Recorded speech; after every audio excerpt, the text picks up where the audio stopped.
Liquid Planet was a water park in Candia, New Hampshire.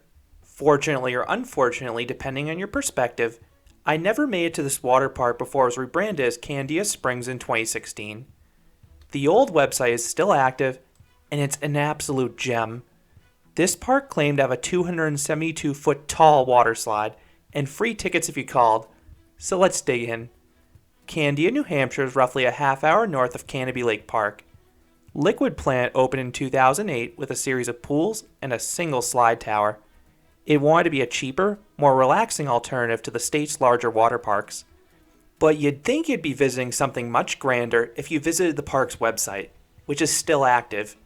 Maybe the website was hacked, but the content was all directed towards this New Hampshire water park, so I think it was designed intentionally. First, let's talk about Trevor's Time Warp. This water slide was advertised as a 272-foot or 83-meter tall water slide. That would make it the tallest ride in all of New England.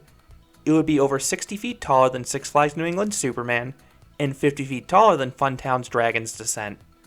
Further, it would be over 100 feet or 30 meters taller than Schlitterbahn's ill-fated Verrückt, and there would be only 10 roller coasters in the entire world taller than it. How had I never heard of this record-breaking slide? Well, I'm guessing they meant to say 272 feet long, not tall. Second, Liquid Planet's website was weird. It featured massive walls of text with some weirdly worded paragraphs. Some of the highlights included a statement that you should quote, "Our water slides are to die for. It is like you have hiked your way to the top of Mount Washington and then plunging from the summit." There's also a statement that you should quote unquote go out of your garage doors in Tampa and join us here for a different type of fun.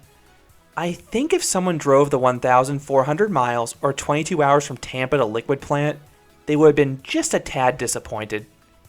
Lastly, the site says if you call them, you can get free tickets. Now that's a deal.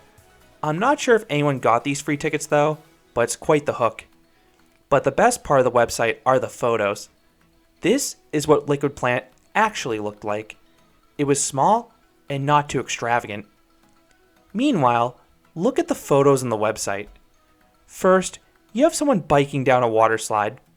It looks like a screenshot from one of those urban exploration videos where someone dangerously breaks into a closed water park. I'm not sure why a water park would want to advertise that. Second, you have a picture of Poseidon at Europa Park. Liquid Planet had no comparable flume ride. Maybe they wanted to become Europa Park one day, but they certainly weren't going to. Third, you have these two body slides set in a tropical resort. While the body slides at Liquid Planet were similar in size and scale, the park definitely didn't have that type of greenery. Fourth, you have a picture of one of the raft slides from Atlantis Aquaventure in Dubai.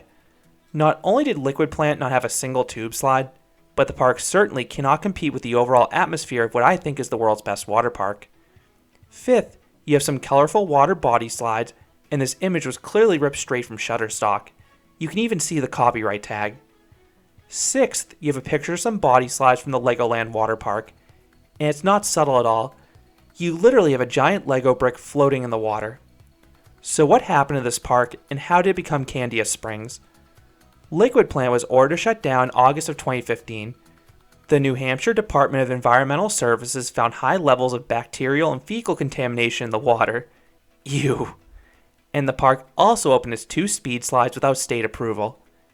After the bank foreclosed on the owner and announced they'd auction off the property, the owner quite literally chained himself atop the slide tower. He wanted to raise awareness for the park and convince another investor or business to pay off his $1.5 million of debt. Needless to say, that did not happen. Jeff Woodward, who owns the nearby Whale's Tail Water Park and Alpine Adventures, purchased the park at auction and rebranded the property as Candia Springs, opening it for the 2016 season. Whale's Tail is my favorite water park in New England, so the park is definitely in good hands now. The park added a zip line and an adventure course too, and the website is now more conventional and honest. While I haven't yet made it to Candia Springs, maybe I will later this year because it's just 7 minutes down the road from Tuckaway Tavern, aka the best restaurant in all of New England. I'm just drooling thinking about their steaks. So that's the story of the Liquid Planet Water Park. It's the tale of false promises, false advertising, an eccentric owner, and how not to design a website. Did you ever visit Liquid Planet? Or have you been there since it was rebranded as Candia Springs? Let me know down in the comments. If you enjoyed this history video, I'd appreciate it if you gave this video a like and you considered subscribing, because there'll be a lot more roller coaster and amusement park videos here at Candia Coaster. Thanks for watching.